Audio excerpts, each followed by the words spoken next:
विधानसभा budget अधिवेशन बेले आंदोलन एवं विक्षोभ आदि को दृष्टि रखी कमिशनरेट पुलिस पक्षर त्रिस्तरीय सुरक्षा व्यवस्था करा 32 प्लाटून फोर्स मुतयन होगाकू बेले एसओजी स्ट्राइकिंग फोर्स बोमा निष्क्रियकारी टीम से क्विक एक्शन टीम सहित डॉग स्क्वाड अग्निशम विभाग टीम उपस्थित रहिबे।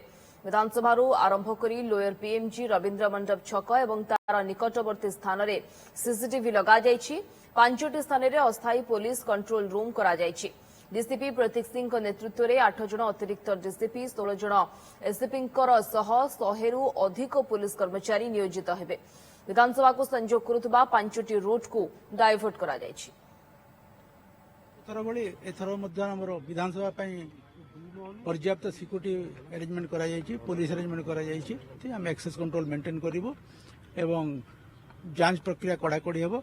ट्रैफिक डायवर्सन प्लान अच्छी मोटामोटी देखा गले जहाँ भी आंदोलन हम जहाँ भी विभिन्न प्रकार